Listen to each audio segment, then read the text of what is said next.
नमस्कार, good morning. आपण मागच्या लेक्चरमध्ये डोंगराळ प्रदेशातील मानवी जीवनाच्या अनुषंगाने आपण विचार करत होतो, ज्यामध्ये आपण तोडा या जमातीच्या अनुषंगाने मागच्या लेक्चरमध्ये आपण त्याची माहिती घेतलेली आहे.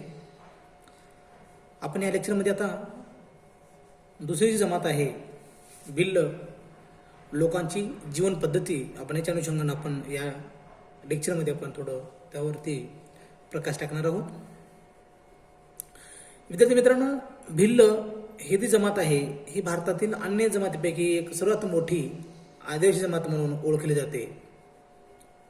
आणि ह्या भिल्ल जमातीची जी वास्तव्य बघितले प्रामुख्याने तर ही जमात राजस्थान, मध्य प्रदेश, छत्तीसगड, महाराष्ट्र, गुजरात, आंध्र प्रदेश, कर्नाटक या राज्यामध्ये आढळते.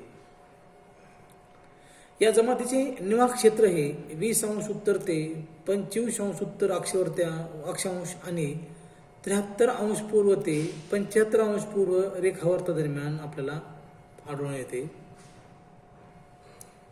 भिल्ल या शब्दाची उत्पत्ती जर बघितली आपण तर याची उत्पत्ती कोणत्या वंशातून झाली आहे याबद्दल मात्र एकमत नाही. या संदर्भामध्ये अनेक तज्ज्ञांनी आपली वेगवेगळी मते मांडलेली आहेत.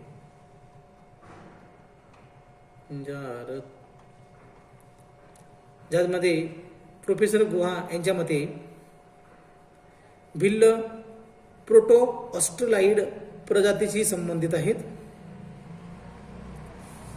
त्यानंतर डॉक्टर मुजुमदार यांच्या मते भिल्ल पूर्व द्रविड प्रजातीपेक्षा वेगळे आहेत.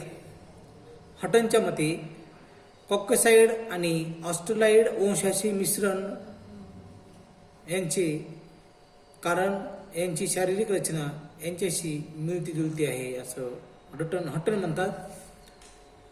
त्यानंतर संस्कृत साहित्यामध्ये यांना निषाद अथवा पुलिंद जातीशी संबंधित आहे असे मानतात, कारण यांची उत्पत्ती ही महादेवाच्या एका भिल्ल उपपत्नीपासून झालेली असे मानले जाते. नंबर 5, भिल्ल द्रविड भाषेतील शब्द असून याचा अर्थ भिल्ल अर्थात बाण असा होतो.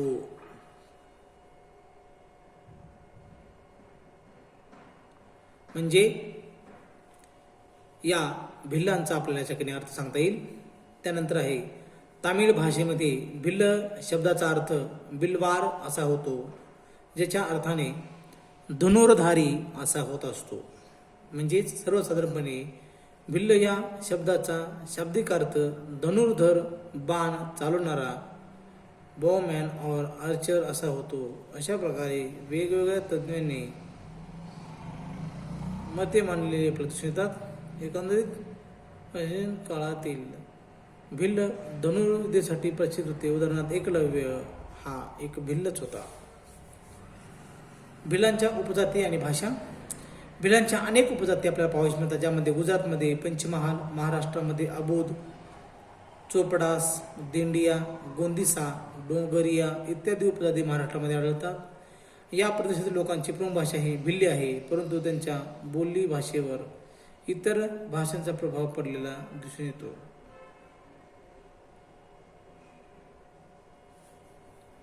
प्राकृतिक पर्यावरण, फिजिकल एन्व्हायरमेंट. या आदिवासी जमाती मोसमी हवामान प्रदेशामध्ये राहत असतात आणि यांचा प्रदेश समुद्र सपाटीपासून 1000 मीटरपेक्षा अधिक उंचीवर आहे.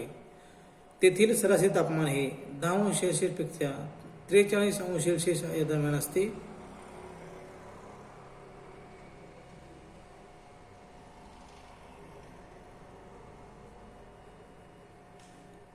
आणि या भिल्लांचा इतिहास. मानव वंशशास्त्राच्या मते भिल्ल द्रविड लोकांच्या अगोदरची जमात आहे असे मानतात, कारण यांचे शासन राजपुतांच्या अगोदर राजस्थानमध्ये होते. म्हणून भिल्लांची भाषा ही राजस्थानी भाषेची एक भाषा आहे. याशिवाय यांचे मूळ निवासस्थान गुजरात व राजस्थान येथेच होते असे मानले जाते. भिल्ल समाज विविध राज्यात 41 वंशामध्ये विभागला आहे.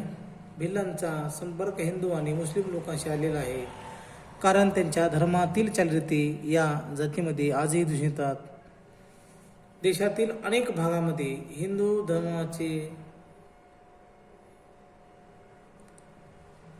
धर्माचे अनुकरण मोठ्या प्रमाणामध्ये केले जातं, ज्यामध्ये जन्म, मुंडन, विवाह, मृत्यू अशा वेगवेगळ्या संस्कृतीचे अनुकरण या भिल्ल समाजामध्ये केलेले दिसून येते. त्यानंतर यांचं आर्थिक जीवन, भिल्लांचं आर्थिक जीवन शिकार करणे, शिकारामधून जे काही वेगवेगळ्या प्रकारचे हिंस्र उत्पाद असतील, तृणभक्षी प्राणी असतील, मासे, अशा वेगवेगळ्या प्राण्यांची शिकार करून हे लोक आपले आहारामध्ये वापरत असतात. पूर्वी घनदाट जंगल असल्या कारणानं त्यामध्ये विपुल प्रमाणामध्ये प्राणी होते, पण आता जंगल हळूहळू कमी झाल्यामुळे हे लोक शिकारीपासून वेगळ्या व्यवसायाकडे वळू लागलेले आपल्याला सांगता येतात, ज्यामध्ये पशुपालन हा व्यवसाय त्यामध्ये मोठ्या प्रमाणामध्ये वाढीस झालेला आपल्याला सांगता येईल. त्यानंतर आहे वनसंकलन. वनसंकलनामधून वनामधून वेगवेगळ्या प्रकारचे फळे, कंदमुळे या गोळा करून हे लोक आपले उपजीविका भागवत असतात. त्यानंतर कृषी. सुरुवातीच्या काळामध्ये कृषीचा सुद्धा विकास झालेला नव्हता, त्यामुळे कृषीच्या अनुषंगाने विचार करत असताना ती अर्थव्यवस्थेचा कणा म्हणून ओळखली जाते. कारण कृषीमध्ये आपल्याला वेगवेगळ्या साधनांच्या आधारावर आपण कृषी करत असतो. हे लोक इतर व्यवसायाकडे वळले आहेत. पर्वत उतारावरील लोक जंगल तोडून त्या ठिकाणी शेती व्यवसाय मोठ्या प्रमाणामध्ये करत असतात आणि त्या शेतीमध्ये अन्नधान्यासाठी पिके घेऊ लागतात. अशी पिके अलीकडील काळामध्ये शेतकऱ्यांच्या व्यवसायामध्ये सुधारणा होत आहेत. आज देखील शहरामध्ये सुद्धा मोठ्या प्रमाणावरती या शेतीच्या अनुषंगानं भाजीपाला असेल, दूध असेल, या सर्व गोष्टी या शहरामध्ये पुरवल्या जात असतात. याशिवाय बहुतांश भिल्ल लोक शहरात जाऊन नोकरी करू लागले आहेत. भारत सरकार आदिवासी विभागांच्या माध्यमातून या लोकांचा आर्थिक व सामाजिक विकास घडवून आणण्याचा प्रयत्न करत असतो. भिल्ल लोक परस्परांमध्ये भडक्या जातीमध्ये जातीचे आहेत, परंतु अनेक भागात आज शेती व्यवसाय केला जात आहे. पर्यायी भागामध्ये वनांना जाळून प्राप्त केलेल्या भूमीवर पावसाळ्यामध्ये धान्यांचे उत्पादन घेतले जाते. अशा प्रकारच्या शेतीला ची माता असे म्हणतात. 3-4 वर्षात त्या शेती स्थलांतर करतात. मैदानी भागातील शेतामध्ये भारत, मक्का, त्यानंतर ह्या भागामध्ये सुद्धा मोठ्या प्रमाणामध्ये या शेती केली जाते, ज्यामध्ये भात असेल, मका असेल, मिरची, गहू, वांगी, रताळे इत्यादी पिकांचे उत्पादन सुद्धा या भागामध्ये मोठ्या प्रमाणात घेतले जातात. अशा प्रकारच्या शेतीला आपण दाजा असे म्हणतात. शेतीमध्ये वापरले जाणारे अवराजे पारंपरिक असल्याने उत्पादन फारसे निघत नाही. त्यानंतर पुढं या लोकांच्या आहारामध्ये प्रामुख्याने अन्नधान्याचा समावेश होत असतो. शिवाय शिकारीच्या माध्यमातून मिळालेल्या मांसांचा सुद्धा अन्न म्हणून ते उपयोग करत असतात. सण समारंभाच्या वेळी खास भोजनांचा कार्यक्रम त्यामध्ये भिल्ल या जमातीमध्ये आयोजित केला जात असतो. आणि मोहाच्या फुलापासून बनवलेले दारू आणि ताडीचे रस हे लोक प्रामुख्याने त्यांचं पेय म्हणून आपल्या आहारामध्ये मोठ्या प्रमाणामध्ये घेत असतात. त्यानंतर लोकांचं जे वस्त्र आहे ते त्या लोकांचं जे पोशाख आहे, तर भिल्ल लोकांचा पोशाख हा उष्णकटिबंधीय असल्या कारणानं, तेथे उष्ण तापमान असल्या कारणानं त्यांना सुती कपडे वापरावे लागतात. आणि या जमातीमधील पुरुष मंडळी गुडघ्यापर्यंत लंगोटी वापरतात, त्यास आपण फालू म्हणतात. आणि डोक्याला फेटा बांधत असतात, अंगावर आखूड स्वरूपाचा सदरा घालत असतात. भिल्ल स्त्रिया मात्र पोशाखामध्ये परकर, पोलके व साडी यांचा अंतर्भाव करत असतात. अविवाहित मुलींमध्ये मात्र साडी घालण्याची प्रथा अस्तित्वात नाही. स्त्रिया अलंकार वापरण्यास प्रवीण आहेत. हातामध्ये हत्तीच्या दातांचे चुडे आणि चांदीचे कडे वापरतात. त्यांच्या शरीरावर जास्तीत जास्त चांदीचेच अलंकार पाहावयास मिळतात. अशा प्रकारच्या या भिल्ल लोकांच्या अन्य वस्त्र आपल्या या ठिकाणी सांगता येईल. त्यानंतर आहे निवारा. भिल्लांचे गाव खूप लहान असते. एका गावामध्ये साधारणतः 20 ते 200 कुटुंबच वास्तव्य करत असतात. आणि या लोकांची वस्ती प्रामुख्याने पर्वतीय उतारावर, नदी किनाऱ्यावरती वेरूळ स्वरूपामध्ये आपल्याला दिसून येत असते. साधारणपणे भिल्लांची घरे हे जमिनीपासून 2-3 फुटावर उंचवर बांधले असतात. आणि घरांची भिंती दगड, माती व बांबूच्या असतात. भिल्लावरच्या घरांना कू असे म्हणतात. भिल्लांच्या घराला कू असे म्हणतात. आणि त्यांच्या घराचा आकार हा आयताकार असतो. घराचे छत सामान्यपणे ताट अथवा गवतापासून बनवलेले असते आणि घरांना खिडक्या नसतात. त्यांच्या घरासमोर जागा जनावरांना बांधण्यासाठी राखीव असते. घरांच्या दर्शनी भागात त्यांच्या वस्तू ठेवल्या असतात. बैठक खोली समोरच्याच बाजूला असते आणि घरातील भांडी मुख्यतः माती व लाकडाची असतात. धान्य भरून ठेवण्यासाठी माती अथवा गवताची कणिंग वापरलेली असते. अशा प्रकारे हे भिल्लांचं हे निवारा आपल्याला सांगता येईल. त्यानंतर या लोकांचं सामाजिक जीवन कुटुंब पद्धती व्यवस्था जर बघितलं तर भिल्लांची सामाजिक व्यवस्था आहे संघटित स्वरूपाची आहे. विवाह पद्धती जीवन जगण्याची पद्धती यामध्ये एक वेगळेपणा असते. कुटुंबामधील ज्येष्ठ व्यक्तींचा आदर केला जातो. सर्वच निर्णय त्यांच्या संमतीनुसारच घेतले जात असतात. कुटुंबाचा प्रमुख हा घरातील ज्येष्ठ व्यक्ती असतो, परंतु घरातील तरुण मंडळीचे विवाह झाल्यानंतर मात्र वडिलापासून दूर राहावे लागते, परंतु त्यांना कुटुंबाच्या जवळीकच ठेवावे लागते. अशा प्रकारचा हा कुटुंब व्यवस्था ठिकाणी आपला सांगता येईल. त्यानंतर कुटुंबातील कोणतेही सामाजिक कार्य वडिलांच्या घरातच होत असतात. त्यामुळे कुटुंबामध्ये पितृप्रधान किंवा पुरुषप्रधान संस्कृती अस्तित्वात आहे आपल्याला सांगता येईल. आणि घरातील स्त्रियांना मात्र अधिकार कमी प्रमाणामध्ये दिलेले असतात. अशा प्रकारचा हा कुटुंब व्यवस्था या सामाजिक जीवनामध्ये आपल्याला सांगता येईल. त्यानंतर आपल्याला खाली दिसते पिक्चरमध्ये की भिल्ल पुरुष स्त्री कसे दिसते आपल्याला ठिकाणी पाहता येईल पिक्चरमध्ये. त्यानंतर या लोकांचा विवाह साधारणतः पुरुष भिल्ल स्त्री दोघांसाठी विवाह करणे प्रौढता आणि परिपक्वता यांचे लक्षण मानले जाते. आणि यांच्या समाजात स्त्री व्यक्ती विवाह करत नाही त्यांना हीन समजले जाते. जी व्यक्ती विवाह करत नाही त्या व्यक्तींना हीन समजले जाते. भिल्ल लोक एका विवाहावर विश्वास ठेवतात आणि विवाह करण्यासाठी वराच्या पित्याला वधूच्या घरी जावे लागते. यासाठी कन्येला वधू मूल्य द्यावे लागते. भिल्ल समाजात गंधर्व विवाह, अपहरण विवाह, आदलाबदली विवाह, विधवा विवाह इत्यादी प्रकारच्या विवाह पद्धती प्रचलित आहेत. आपापसात विवाह केले जात नाहीत, परंतु काही कारणास्तव आपल्या पत्नीचा मृत्यू झाला तिच्या छोट्या बहिणीशी विवाह केला जात असतो. राज्यानुसार भिल्लाच्या विवाह पद्धतीत विविध दिसून येते. मध्य प्रदेश व छत्तीसगडमध्ये शक्यतो विवाह हा उन्हाळ्यामध्ये केले जात असतात. तोपर्यंत मुलीचे आई वडील हुंडा देण्यासाठी पैसा जमा करत असतात. रक्कम जमा झाली की विवाह करण्यास तयार होत असतात. महाराष्ट्रामध्ये मुलाचे आईबाप मुलीला मागणी घालतात. मुहूर्त पाहून साखरपुडा करतात. त्यानंतर विवाह केला जातो. शक्यतो महाराष्ट्रातील भिल्लांचे विवाह हिंदू संस्कृतीप्रमाणेच होत असतात आणि हे विवाह ब्राह्मण किंवा पुरोहित लावत असतात. विवाहामध्ये नृत्य मोठ्या प्रमाणामध्ये केले जात असते. या समाजाला फारकत प्रथा प्रचलित आहे. यासाठी वर आणि वधू कडील लोकांची संमती असावी लागते.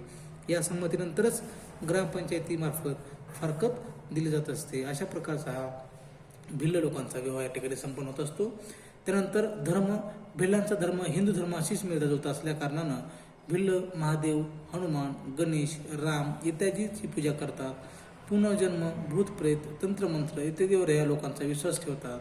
शिवाय त्यांच्या संतुष्टीसाठी पूजा अर्चा केली जाते. भिल्ल लोक होळी, दसरा, दिवाळी इत्यादी सण समारंभ वेळी मद्य पिऊन नाच गाणं करत असतात. अशा प्रकारच्या ह्या भिल्ल लोकांचं या ठिकाणी आपल्याला धर्म सांगता येईल.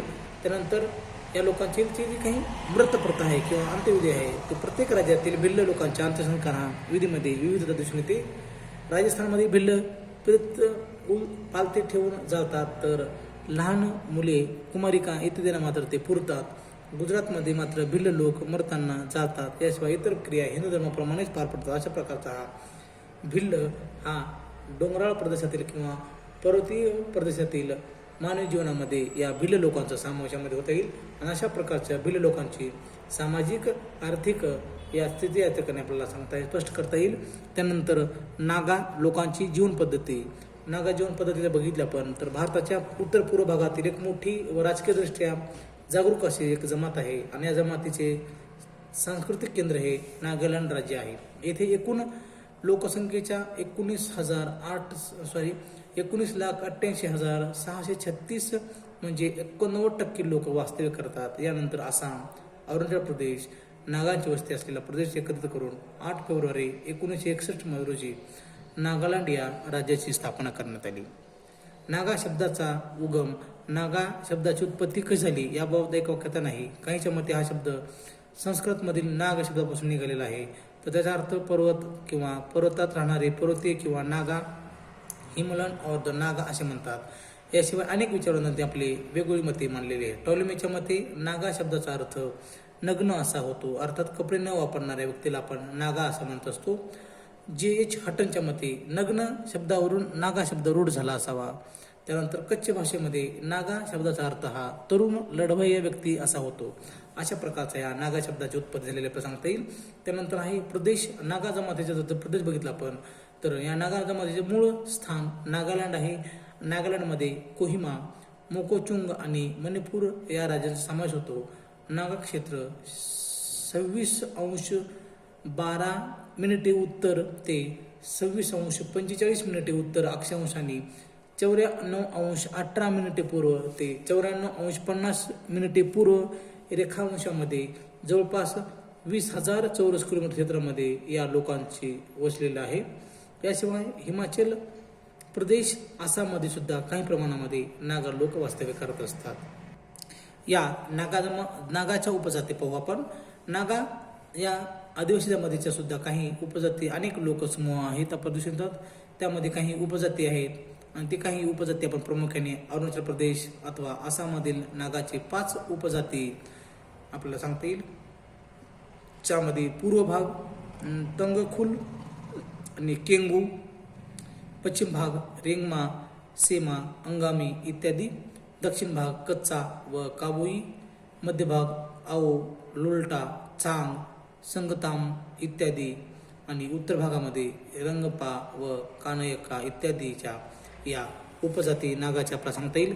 वरीलप्रमाणे उपजातीमधील कानयक ही सर्वात मोठी जमात आहे आणि या प्रत्येक उपजातीच्या चालीरीती, सामाजिक जीवन, भाषा इत्यादीमध्ये सुद्धा आपल्याला विविधता आढळून येते. अशा प्रकारच्या नागाच्या उपजमाती आपल्याला सांगता येईल. त्यानंतर या लोकांची प्राकृतिक रचना जर बघितलं तर नागा लोक पर्वतीय भागामध्ये राहत असून हा प्रदेश समुद्रसपाटीपासून जवळपास 1,500 ते 2,000 मीटर उंचीवरती आहे. येथे वार्षिक सरासरी पर्जन्यमान 250 सेंटीमीटर आणि तापमान 28° पेक्षा जास्त असते. नागा पर्वत दक्षिण पश्चिम ते पूर्व पश्चिम दिशेमध्ये पसरलेला आहे आणि पर्वतीय भाग कोरडा, अतिशय तीव्र उताराचा, नदी खोऱ्याचा आणि अनउपयुक्त भूमीचा प्रदेश आहे. येथे पावसाचे प्रमाण जास्त असल्यामुळे येथे घनदाट अरण्ये निर्माण झालेले आहेत. पावसाळ्यातील रोगट हवामुळे येथील लोकांचे स्वास्थ्य चांगले नसते. त्यामुळं या भागामध्ये असणाऱ्या नागांचं प्राकृतिक रचना आणि त्याभोवतीचं स्वास्थ्य सुद्धा खूप मोठ्या प्रमाणामध्ये बिघडलेलं दिसून येतं आपल्याला. जंगलाचे प्रमाण अत्याधिक असल्याने तिथे अनेक प्रकारचे हिंस्र प्राणी मोठ्या प्रमाणामध्ये आपल्याला वास्तव्यात दिसून येते. त्यामुळे हा प्रदेश मानवी जीवनाच्या दृष्टीने अतिशय प्रतिकूल बनलेला आपल्याला पाहावयास मिळतो. त्यानंतर आहे या नागा लोकांच्या शारीरिक वैशिष्ट्ये. नागा जमातीतील लोक हे मुळात मंगोल वंशाचे आहेत. नागा लोक प्रामुख्याने उंच, गव्हाळ वर्णाचे, कपाळ रुंद, डोळे घारे, केस काळे व दृष्टी भेदक माऱ्याची दृष्टी. नागा लोकांचा दाढी व मिशाचे केस खूप कमी प्रमाणामध्ये दिसून येतात आणि काही नागा युवती सुंदर असतात. पुरुषापेक्षा स्त्रियांची उंची कमी असते आणि स्वभावाने नागा लोक खूप उग्र स्वरूपाचे असतात. अशा प्रकारच्या नागा लोकांचं वैशिष्ट्य सांगता येईल. त्यानंतर या लोकांची आर्थिक क्रिया जर बघितली आपण तर नागा लोक प्रामुख्याने व्यवसायामध्ये शिकार, मासेमारी आणि शेती व्यवसायामध्ये गुंतलेले दिसून येतात. त्यामध्ये पहिल्यांदा बघू आपण शिकार, हंटिंग म्हणतो त्याला आपण. नागा लोक शिकारीमध्ये खूप तरबेज आहेत. एका प्रदेशानुसार नागा लोकांची शिकार करण्याची पद्धत सुद्धा वेगवेगळी आहे. शिकारीसाठी ही लोक वेगवेगळ्या हत्याराचे वापरत असतात. काहीमध्ये भाले, धनुष्यबाण, बंदूक यांचा समावेश केला जात असतो. शिकार सामान्यतः व्यक्तिगत आणि सामूहिक अशा दोन्ही प्रकारचे केले जात असतात. मोठ्या जंगलाचे प्राणी शिकार करत असताना सामूहिक पद्धतीने केली जात असते. अशा प्रकारचा हा नागा लोकांच्या या ठिकाणी शिकार मोठ्या प्रमाणामध्ये केली जात असते. या लोकांचे वैयक्तिक शिकारीमध्ये कुत्र्यांचा वापर सुद्धा केला जात असतो आणि शिकारीचे नियम सर्वांना पाळावे लागतात. शेती कार्याच्या वेळी व्यक्ती शिकार करू शकत नाही, शिवाय दुसऱ्या प्रदेशात जाऊन शिकार करता येत नाही. अशा प्रसंगी शिकार केल्याचा अर्धा वाटा हा तेथील लोकांना द्यावा लागत असतो. अशा प्रकारचा हा शिकार करण्याचा पद्धत सुद्धा या भागामध्ये मोठ्या प्रमाणात सांगता येईल. त्यानंतर मासेमारी व्यवसाय सुद्धा सामान्यतः नद्या, तळी, डबके इत्यादी ठिकाणी मोठ्या प्रमाणामध्ये मासेमारी केली जाते. मासे पकडण्यासाठी कापड, गाळ, जाळी, गळ याचा वापर मोठ्या प्रमाणामध्ये केला जात असतो. लवकर मासे मिळत म्हणून पाण्यात रस्सा नावाचे विषारी फळ नदीच्या प्रवाहात सोडतात.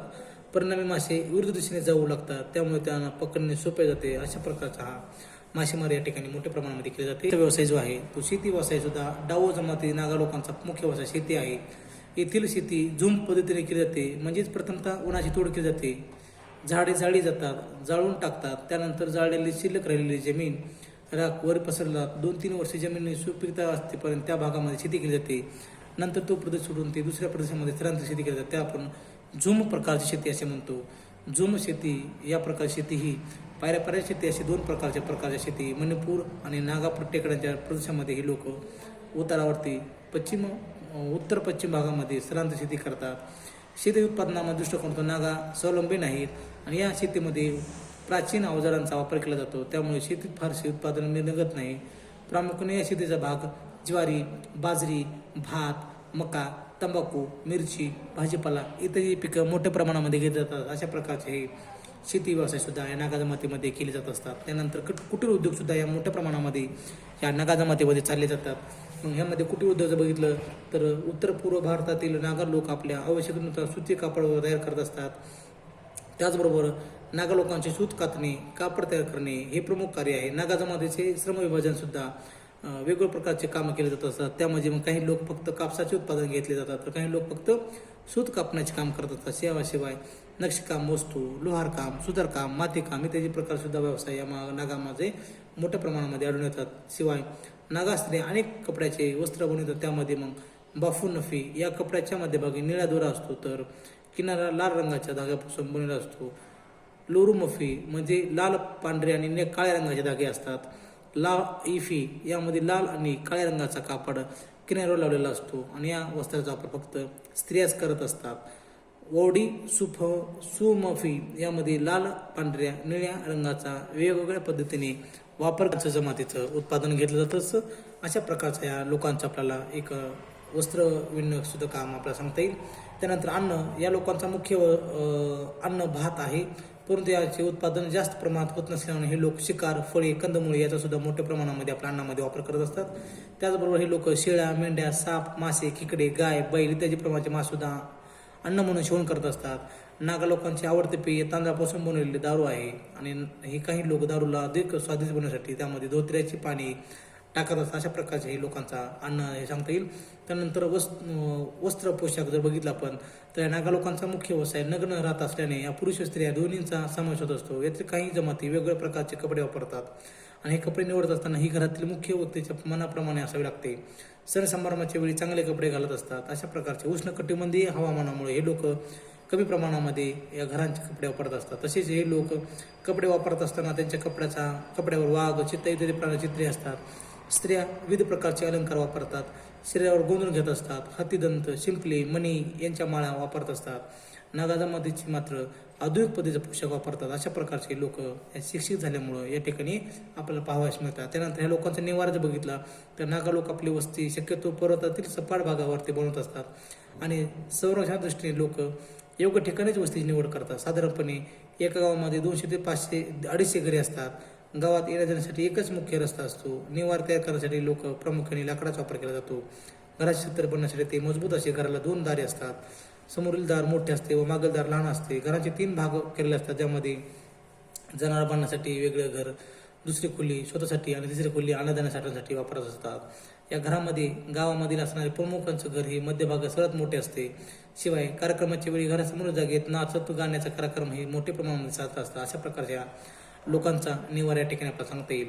त्यानंतर या लोकांच्या सामाजिक जीवनामध्ये कुटुंब पद्धती बघितलं तर नागामध्ये विभक्त कुटुंब पद्धती प्रचलित आहे. लग्न होताच प्रत्येक मुलगा वेगळा राहतो. कुटुंबातील संपत्ती पित्याच्या मृत्यूनंतर लहान मुलाला दिली जाते. ज्या कुटुंबामध्ये मुलं जन्माला येतात नाहीत अशा लोकांची संपत्ती इतरांना दिली जाते आणि नागा कुटुंबामध्ये वृद्धांना मान दिला जातो. त्यांच्या सूचना सर्वांना पाळाव्या लागतात आणि शेती कृषी क्रिया कुटुंबातील सर्व व्यक्ती मिळून करत असतात. हे सर्व कार्यामध्ये कुटुंबातील लोक सहभागी होत असतात. त्यानंतर युवाग्रह किंवा त्याला आपण शयनग्रह असं म्हणतो. युवाग्रहाला आपण मुरुंग म्हणतात. याची निर्मिती अविवाहित युवक युवतीसाठी केली जाते. युवक व युवतीसाठी वेगळी शयनगृहे बनवलेली असतात.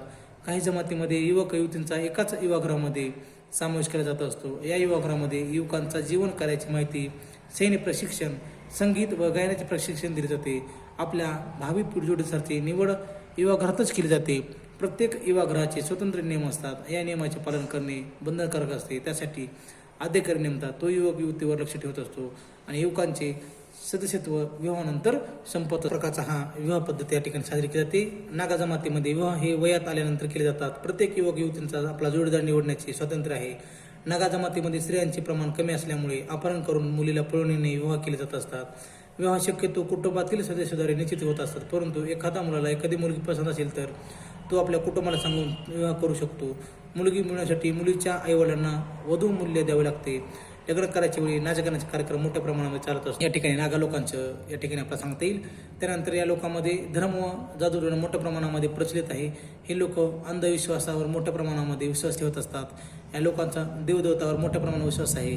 तसेच जे लोक वाईट करतात त्यामुळे निष्कार अनेक प्रकारचे संकट निर्माण होतात असे हे लोक हे सांगत असतात. आणि भटकणाऱ्या आत्मा शांती मिळावी म्हणून हे लोक पशुचा बळी दिला जात असतो. नागर लोक निसर्ग पूजेवर विश्वास ठेवत असतात, तर फक्त सूर्य आणि चंद्र यांच्यामध्ये असणाऱ्या आत्म्याची पूजा करतात. त्यांच्या मते विश्वातील पंचभूताशिवाय आणखीन एक अशी शक्ती आहे जी मानवी जीवन बळकट बनत असते. नागा लोक जादूटण्यावर जास्त विश्वास ठेवतात. नागा स्त्रीला मूल होण्याच्या वेळी त्रास होणे म्हणून तिचा नवरा घरातील टोपल्या कापतो. पिकावरील रोगराई कमी व्हावे म्हणून